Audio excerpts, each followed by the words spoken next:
cette année, nous avons 11 équipes invitées. Nous avons des équipes qui viennent partout d'Europe et de l'Amérique centrale cette année, Canada et États-Unis. Et nous aurons des coureurs quand même très forts cette année. Et ce sera le détour les plus relevés en termes de plateau sportif.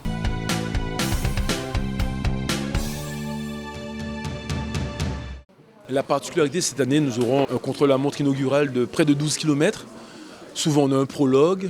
Là, on a une étape quand même qui va peser sur le classement général.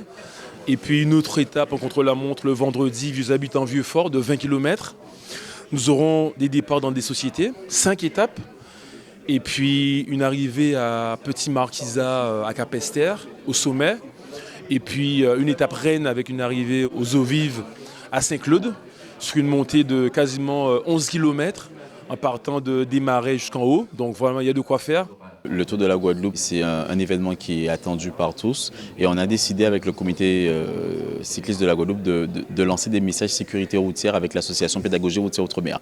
Et l'objectif, c'est vraiment d'organiser lors de la 3e étape une balade cyclo avec des amateurs pour pouvoir sensibiliser en tout cas le public aux usagers vulnérables. Les usagers vulnérables, ce sont les vélos, donc ce sera une étape du Tour, mais on sera accompagné par des motards pour pouvoir nous protéger qui sont eux aussi des usagers vulnérables. Et j'espère qu'il y aura la population aux abords de certaines routes pour pouvoir nous encourager parce que les piétons aussi, ce sont des usagers vulnérables. Oui, nous allons mettre en place avec pédagogie routière l'étape du Tour qui partira le dimanche 3 à 6h du matin au Gosier, comme la même étape que les coureurs du Tour vont faire, mais ce sera une étape cyclo-sportive pour rappeler quand même que la route se partage. Ce sera quand même une fête sportive, mais à vélo, avec un classement et où on va vraiment encore communiquer sur les notions de partage de la route, et les usagers vulnérables que les cyclistes et les motards aussi sont. Hein. Donc l'idée, c'est vraiment que cette manifestation puisse ancrer dans le jargon du Tour et que les automobilistes aussi sachent que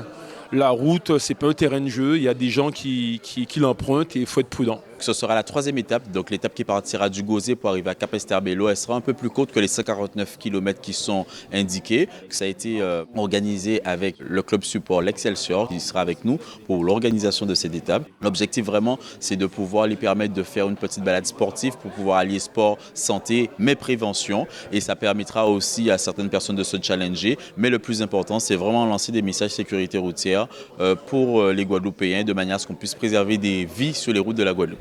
Je pense que cette année, on aura le détour les plus rapides parce qu'on aura quand même des étapes de montagne, mais on sera vraiment dans des étapes plus polyvalentes.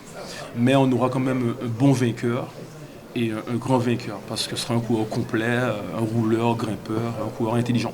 Nous aurons 11 équipes invitées cette année, donc je pense que c'est une première en termes d'invités, donc des équipes structurées qui évoluent à un niveau international de manière régulière. Donc, on aura quand même le détour les plus relevés en termes de niveau d'équipe. Et nous sommes à 80 jours, on tenait vraiment à mettre 4 sur table pour que l'ensemble des coureurs aussi et des équipes locales puissent être prêtes aussi pour cette édition, qui est la 75e édition quand même.